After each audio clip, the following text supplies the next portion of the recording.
नमस्कार दोस्तों, स्वागत है आपके अपने यूट्यूब चैनल विकास स्टडी वाका में। दोस्तों, हम लोग आरपीएफ कांस्टेबल का प्रैक्टिस सेट देख रहे हैं, जो कि क्वेश्चन बैंक है, जिसमें से हमने 10 सेट आरपीएफ कांस्टेबल का 9 सेट का सॉल्यूशन करवा दिए हैं, जिसमें जीके जीएस और मैथ का सॉल्यूशन करवा दिए हैं। आज हम लोग देखेंगे सेट नंबर 10 का जीके जीएस का सॉल्यूशन। तो चलिए सेट नंबर 10 का जीके जीएस का पहला प्रश्न देखते हैं क्या है। पहला प्रश्न है कि भारत संयुक्त राष्ट्र संघ यानी यूएनओ का सदस्य किस वर्ष बना। जो सदस्य बना था वह बना था 1945 में। ऑप्शन नंबर सी इसका राइट आंसर हो जाएगा। अगर पूछा जाए किस तारीख को बनाया गया तो 30 अक्टूबर 1945 को सदस्य बना था भारत यूएनओ को। अगर पूछा है कि यूएनओ की स्थापना कब हुई थी तो यूएनओ की स्थापना 24 अक्टूबर 1945 को हुआ था यूएनओ की स्थापना। अगला प्रश्न है कि ताजमहल डैश की याद में बनाया गया था। तो ताजमहल जो बनाया गया था वह मुमताज की याद में बनाया गया था। ऑप्शन नंबर सी इसका राइट आंसर हो जाएगा। किसने बनवाया था तो जो बनवाया था शाहजहां ने बनवाया था। किसने? शाहजहां ने मुमताज की याद में ताजमहल बनवाया था। अगला प्रश्न है कि भारतीय रिजर्व बैंक की संचालन कब से शुरू हुआ था। तो जो इसका शुरू हुआ था 1935 में। ऑप्शन नंबर डी इसका राइट आंसर हो जाएगा। अगर तारीख पूछा जाए तो 1 अप्रैल 1935 को। अगला प्रश्न है कि एम.एफ. हुसैन डैश के क्षेत्र में प्रसिद्ध है। तो किस क्षेत्र में प्रसिद्ध है? चित्रकला में प्रसिद्ध है। ऑप्शन नंबर ए इसका राइट आंसर हो जाएगा।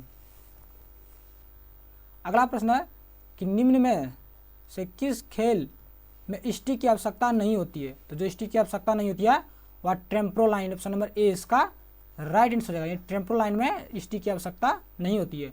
अगला प्रश्न है कि बुद्ध के लिए अधिकांश कोशिकाएं वृद्धि के लिए अधिकांश कोशिकाएं विभक्त होती है। कोशिकाओं के लिए विभाजन की यह प्रक्रिया डैश कहलाती है। जो कहलाती है सूत्री विभाजन कहलाती है। ऑप्शन नंबर ए इसका राइट आंसर हो जाएगा। जो सूत्री विभाजन होती है तो किस प्रकार की कोशिका में होती है? यह कायिक कोशिका में होती है सूत्री विभाजन। अगला प्रश्न है कि रामचरित्र मानस के लेखक कौन है। तो रामचरित्र मानस के लेखक तुलसीदास है। ऑप्शन नंबर ए इसका राइट आंसर हो जाएगा। अगला प्रश्न है कि किसी पिंड के द्रव्यमान और वेग का गुणनफल डैश कहलाता है। तो किसी पिंड का द्रव्यमान और वेग का गुणनफल जो कहलाता है वह कहलाता है संवेग, यानी ऑप्शन नंबर सी इसका राइट आंसर हो जाएगा। अगला प्रश्न है कि 2011 की जनगणना के अनुसार निम्न में से किस राज्य की साक्षरता दर सर्वाधिक थी। तो सबसे अधिक साक्षरता दर थी वह केरल राज्य की सर्वाधिक थी। ऑप्शन नंबर बी इसका राइट आंसर हो जाएगा। अगर पूछा है कि सबसे कम किसकी साक्षरता दर थी तो वह बिहार राज्य की थी। किसकी थी? बिहार राज्य की सबसे साक्षरता दर सबसे कम थी। अगला प्रश्न है कि चंडीगढ़ को किस कारण से केंद्र शासित प्रदेश घोषित किया गया। तो जो घोषित किया गया था जो कारण था वह राजनीतिक और प्रशासनिक महत्व के कारण। ऑप्शन नंबर ए इसका राइट आंसर हो जाएगा। अगला प्रश्न है कि निम्न में से न्यूक्लियन किसे कहा जाता है। तो जो न्यूक्लियन जो कहा जाता है वह प्रोटॉन और न्यूट्रॉन की संख्या को कहा जाता है। ऑप्शन नंबर बी इसका राइट आंसर हो जाएगा। अगला प्रश्न है कि वियना शहर डैश नदी के किनारे स्थित है। तो जो वियना शहर है वह स्थित है डैन्यूब नदी के किनारे। ऑप्शन नंबर बी इसका राइट आंसर हो जाएगा। अगला प्रश्न है कि किसी राज्य के पदासीन राज्यपाल को उसके कार्यकाल के दौरान मृत्यु हो जाने पर उस राज्य में उसके पद के निर्वहन के लिए किसे नियुक्त किया जा सकता है। अगर राज्यपाल की मृत्यु हो जाएगी तो उसके पद पर कौन आएगा? तो वह आएगा संबंधित राज्यों के उच्च न्यायालयों के मुख्य न्यायाधीश। ऑप्शन नंबर सी इसका राइट आंसर हो जाएगा। अगला प्रश्न है कि भारतीय अर्थव्यवस्था की सांख्यिकी संबंधित विवरणिका का प्रकाशन किस संस्था द्वारा किया जाता है। तो जो किया जाता है वह भारतीय रिजर्व बैंक के द्वारा किया जाता है। ऑप्शन नंबर बी इसका राइट आंसर हो जाएगा। अगला प्रश्न है एकल आवृत्ति की ध्वनि डैश कहलाती है। तो जो एकल आवृत्ति की ध्वनि कहलाती है वह टोन कहलाती है। ऑप्शन नंबर बी इसका राइट आंसर हो जाएगा। अगला प्रश्न है कि जैविक रूप से अपघटित नहीं होने वाले पदार्थ निम्न में से कौन सा है। यानी जो अपघटित नहीं होगा तो वो कौन सा पदार्थ है? तो वो है टीन। यानी ऑप्शन नंबर डी इसका राइट आंसर हो जाएगा। अगला प्रश्न है कि निम्न में से कौन सा देश एशियाई खेलों का हिस्सा नहीं है। तो जो इसमें एशियाई खेलों का हिस्सा नहीं है वह है मिस्र। यानी ऑप्शन नंबर डी इसका राइट आंसर हो जाएगा।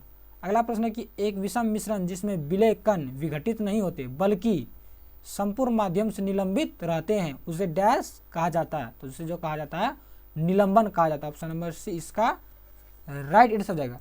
निलंबन जो है एक विषमांगी मिश्रण है। क्या किस प्रकार का मिश्रण है? विषमांगी मिश्रण है निलंबन। अगला प्रश्न है कि पुरुष और स्त्री शरीरों के मेल से बना भगवान शिव का रूप कहलाता है, तो जो कहलाता है अर्धनारीश्वर कहलाता है। ऑप्शन नंबर सी इसका राइट आंसर हो जाएगा।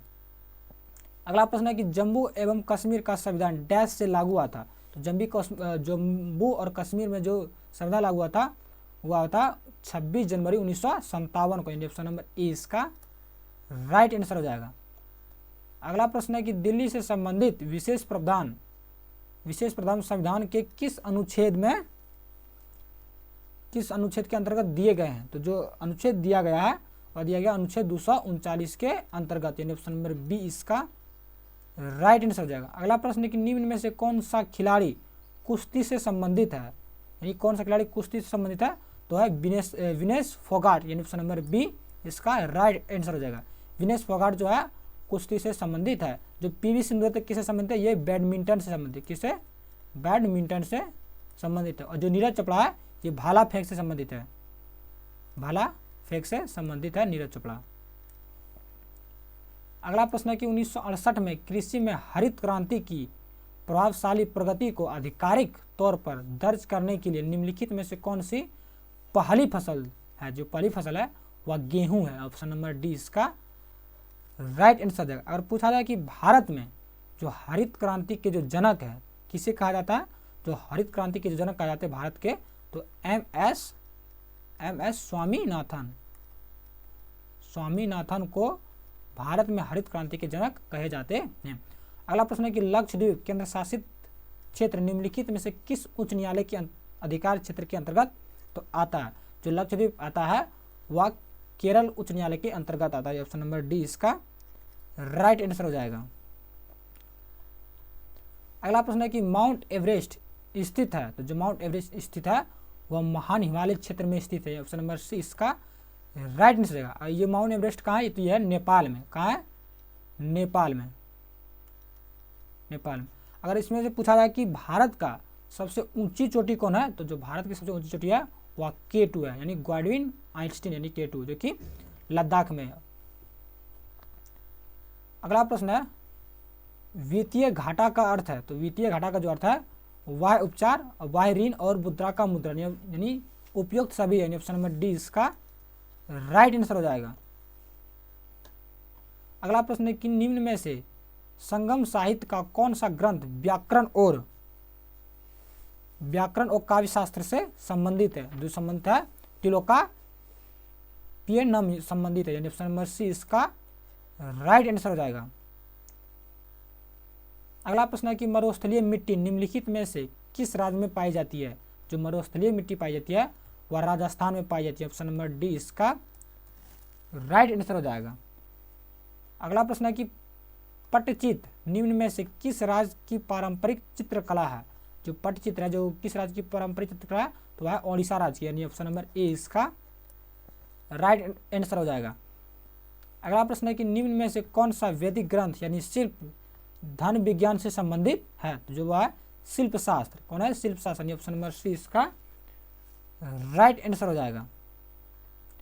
अगला प्रश्न है कि 49 अक्षांश उत्तर डैश के मध्य एक अंतर्राष्ट्रीय सीमा रेखा है, तो जो है यह संयुक्त राज्य अमेरिका और कनाडा के बीच के मध्य अंतर्राष्ट्रीय सीमा रेखा, यानी ऑप्शन नंबर डी इसका राइट आंसर हो जाएगा। अगला प्रश्न है कि अल्पेशियन पर्वत श्रृंखला निम्न में से किस महाद्वीप में स्थित है?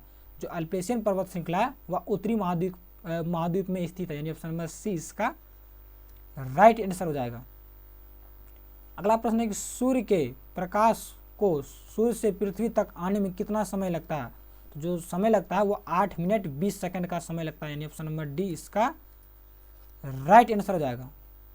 अगला प्रश्न है कि राज्य विश्वविद्यालयों का चालानसर कौन होता है? तो जो विश्वविद्यालयों का चालानसर होता है वह राज्य के राज्यपाल होते हैं, ऑप्शन नंबर बी इसका राइट आंसर हो जाएगा। अगला प्रश्न है कि गोदावरी नदी की सहायक नदी निम्न में से कौन सी है? तो जो गोदावरी की सहायक नदी है वह है सबरी नदी, यानी ऑप्शन नंबर ए इसका राइट आंसर हो जाएगा। अगला प्रश्न है कि पहली जैन परिषद कहाँ आयोजित की गई थी? तो पहली जैन परिषद जो आयोजित की गई थी वह पाटलिपुत्र में आयोजित की गई थी। ऑप्शन नंबर बी इसका राइट आंसर हो जाएगा। अगला प्रश्न है कि अरंकवाट मंदिर कहाँ स्थित है? जो अरंकवाट मंदिर है वह कंबोडिया में स्थित है। ऑप्शन नंबर सी इसका राइट आंसर हो जाएगा। अगला प्रश्न है कि play the game in the spirit of the game निम्न में से डैश का आदर्श वाक्य है? तो जो आदर्श वाक्य है वह प्रथम एशियाई गेम्स का आदर्श वाक्य है, यानी ऑप्शन नंबर बी इसका राइट आंसर हो जाएगा। अगर पूछा है कि प्रथम एशियाई गेम का जो प्रारंभ हुआ था तो कब हुआ था एशियाई गेम का प्रारंभ? 1951 ईस्वी में प्रथम एशियाई गेम का प्रारंभ हुआ था। अगला प्रश्न है कि दिल्ली राजहरा की खानों से लौह अयस्कों की आपूर्ति मुख्यतः किस इस्पात कारखानों से की जाती है? तो जो की जाती है वह भिलाई इस्पात कारखाना, यानी ऑप्शन नंबर सी इसका राइट आंसर हो जाएगा। अगर पूछा जाए कि भिलाई इस्पात कारखाना की स्थापना जो हुई थी कब हुई थी? 1955 ईस्वी में हुई थी भिलाई इस्पात कारखाना की स्थापना। अगला प्रश्न है कि टेबल टेनिस में प्रयुक्त उपकरण पेडल दर्शाता, जो पेडल दर्शाता है वह बैट दर्शाता है, यानी ऑप्शन नंबर डी इसका राइट आंसर हो जाएगा। अगर इसमें पूछा जाए कि जो टेबल टेनिस की जो टेबल की लंबाई होती है तो लंबाई कितनी होती है? 2.74 मीटर, और इसकी जो चौड़ाई होती है तो चौड़ाई इसकी कितनी होती है? 1.52 मीटर होती है चौड़ाई, और लंबाई कितनी होती है? 2.74 मीटर। अगला प्रश्न है कि मनुष्य के युग्मक यानी अंडाणु और शुक्राणु में मौजूद गुणसूत्रों की संख्या कितनी होती है? तो जो होती है गुणसूत्रों की संख्या एक सेट होती है, यानी ऑप्शन नंबर ए इसका राइट आंसर हो जाएगा। अगला प्रश्न है कि आपूर्ति के नियम के अनुसार जब उत्पादन का मूल्य घटता है तो आपूर्ति की मात्रा क्या होती है? वह आपूर्ति की मात्रा भी घटेगी, यानी ऑप्शन नंबर सी इसका राइट आंसर हो जाएगा। अगला प्रश्न है कि मनुष्य में सामान्य श्वसन की प्रबलता कितनी होती है? तो सामान्य श्वसन की प्रबलता होती है वह 10 डेसिबल होती है, यानी ऑप्शन नंबर ए इसका राइट आंसर हो जाएगा। अगला प्रश्न है कि दक्षिण एशियाई खेल संघ द्वारा ढाका बांग्लादेश में डैश में संपन्न हुए खेलों में कबड्डी को शामिल किया गया? तो जो शामिल किया गया था वह 1984 में किया गया था। ऑप्शन नंबर ए इसका राइट आंसर हो जाएगा। ये जो ढाका है ये बांग्लादेश की क्या है? ये बांग्लादेश की राजधानी है। अगला प्रश्न है कि निम्न में से कौन सा राज्य अरब सागर के किनारे स्थित नहीं है? तो जो अरब किनारे के सागर स्थित नहीं है अरब सागर के किनारे वह है आंध्र प्रदेश, यानी ऑप्शन नंबर डी इसका राइट आंसर हो जाएगा। अगला प्रश्न है कि अनुसूचित क्षेत्रों में प्रशासन का विशेष उत्तरदायित्व किसके पास है? जो विशेष उत्तरदायित्व है वह राज्यपाल के उत्तरदायित्व, यानी राज्यपाल के विशेष उत्तरदायित्व, यानी ऑप्शन नंबर सी इसका राइट आंसर हो जाएगा। अगला प्रश्न है कि दिल्ली विधानसभा के पास किस क्षेत्र में कानून बनाने का अधिकार है? तो जो कानून बनाने का अधिकार है वह स्वास्थ्य के क्षेत्र में, यानी ऑप्शन नंबर ए इसका राइट आंसर हो जाएगा। अगला प्रश्न है कि बैक्टीरिया द्वारा होने वाला रोग निम्नलिखित में से कौन सा है? तो जो बैक्टीरिया द्वारा जो रोग होता है वह है टाइफाइड, यानी ऑप्शन नंबर डी इसका राइट आंसर हो जाएगा। अगला प्रश्न है कि भारत और जम्मू कश्मीर के बीच परिग्रहण समझौता पर डैश में हस्ताक्षर किए गए थे? तो जो हस्ताक्षर किए थे वह रविवार 26 अक्टूबर 1947 को, यानी ऑप्शन नंबर ए इसका राइट आंसर हो जाएगा। अगला प्रश्न है कि मुगलों के विरुद्ध हल्दी घाटी का युद्ध किसने लड़ा था? तो जो लड़ा था वह महाराणा प्रताप ने लड़ा था, यानी ऑप्शन नंबर ए इसका राइट आंसर हो जाएगा। अगर पूछा जाए कि इसमें हल्दी घाटी का युद्ध कब हुआ था तो हुआ था 18 जून 1576 को हुआ था। कब हुआ था? 18 जून 1576 को हुआ था हल्दी घाटी का युद्ध, यानी ऑप्शन नंबर ए इसका इसमें राइट आंसर हो जाएगा। यहाँ पर दोस्तों सेट नंबर 10 का जीके जीएस का सॉल्यूशन समाप्त होता है। इसके नेक्स्ट वीडियो में हम लोग सेट नंबर 10 का मैथ का सॉल्यूशन करेंगे। तो मिलते हैं सेट नंबर 10 में मैथ के सॉल्यूशन के साथ। तब तक के लिए जय हिंद।